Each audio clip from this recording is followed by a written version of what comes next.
Hello and welcome to today's video, Nutrition 101 Part 2.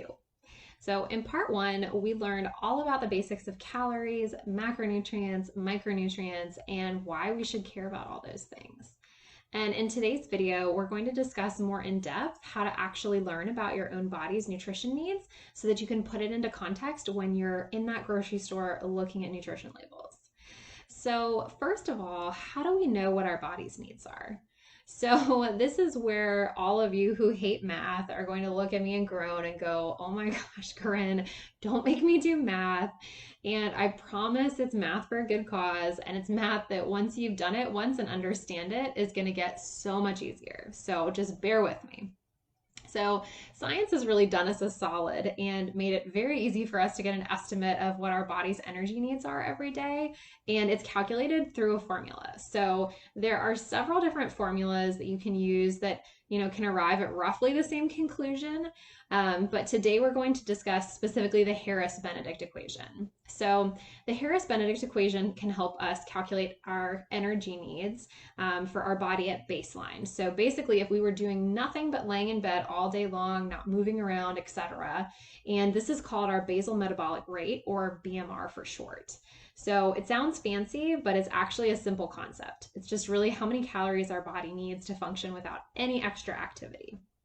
So our basal metabolic rate can actually be calculated as follows. And I want to share that this formula that I'm going to provide you with is actually the formula for women. So please do not apply this to men. There's actually a different formula for men. If you're curious about that one, you can Google it and look it up. There's lots of information on the internet about it. And I will also be posting this formula with the video. So if you can't hear me talk and write it down at the same time, it will be in the video description. So our BMR for women is equal to 655.1 plus 4.35 times our weight in pounds, plus 4.7 times our height in inches, minus 4.676 times our age in years. Whew, a lot of math, right? I know the people who don't like math are hating me right about now, but bear with me.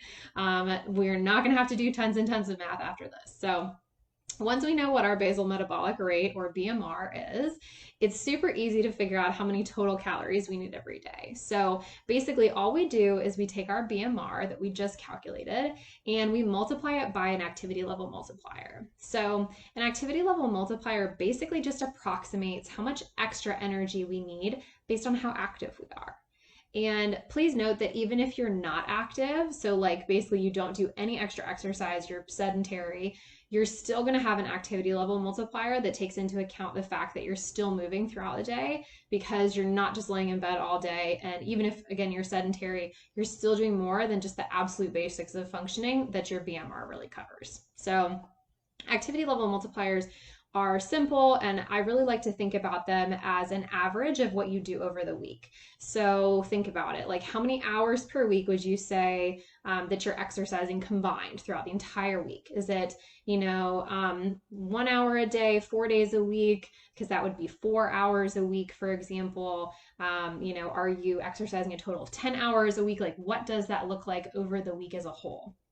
And if you're not exercising, but you move around a lot, so like you get a lot of steps, or you work in a profession where you're moving and on your feet all day, you can also go a little bit higher in your activity level range if you're doing that either with no exercise or in addition to other exercise. So I'm going to share with you some basic activity level ranges to kind of help you get started. And all of these are adapted from the Harris-Benedict equation as well. So you would use an activity level multiplier of 1.1 if you are sedentary, so less than an hour of exercise per week. You would use an activity level multiplier anywhere from 1.2 to 1.3 if you are lightly active, which basically means between 1 and 3 hours of exercise per week. And again, we're going to use our judgment here in picking where we fall in these ranges, okay? So know that this is not a perfect formula here. We're just kind of taking our best guess. So it would be a 1.3 to 1.4 activity level multiplier if we are moderately active, which is basically between 4 to 6 hours of exercise per week.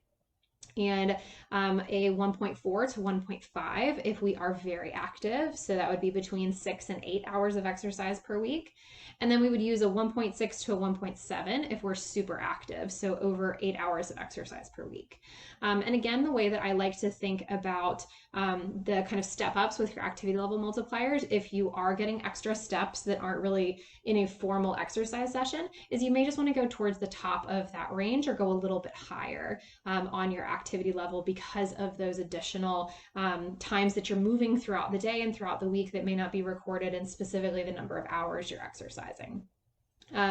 So once you have your activity level multiplier, you're going to take your BMR and you're going to multiply it by that activity level multiplier. So let's just say your BMR is 1,200 calories per day and your activity level multiplier is 1.2.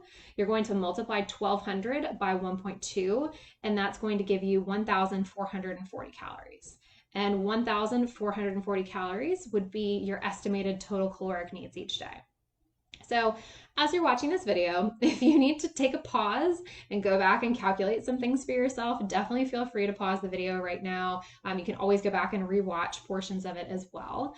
But again, keep in mind that these are all estimates. So your body's true needs might be a little higher or a little lower than this. So the best way to find that out is to try it and basically just adjust based on your body's feedback. Are you finding that you're hungry a lot? Okay, increase it a little bit more. Are you finding that you're full all the time? We can decrease it a little bit. You can also pay attention to what is happening with your body composition, right? Are you gaining weight, losing weight? What's happening? We can pay attention to all of those different facets as well to kind of determine what our body's average needs are each day. So if you want to take it one step further, you can also adjust your total caloric needs up or down based on your goals. So if you want to lose weight, you can decrease your overall calories a small amount, but I would recommend no more than 15% of your total calories.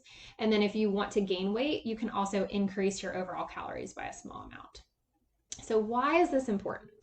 So it really helps you put a food into context when you're looking at a nutrition label. So if you pick up a frozen meal in the grocery store and it's 800 calories and you know your total caloric needs for the day are 1,700, you can actually make an informed decision about how that food fits into your body's overall energy needs for the day. But before we can fully put a nutrition label into context, we need to take it one step further and establish macronutrient goals. So stay tuned for part 3 of Nutrition 101, where we are going to cover how to calculate your own macronutrient goals.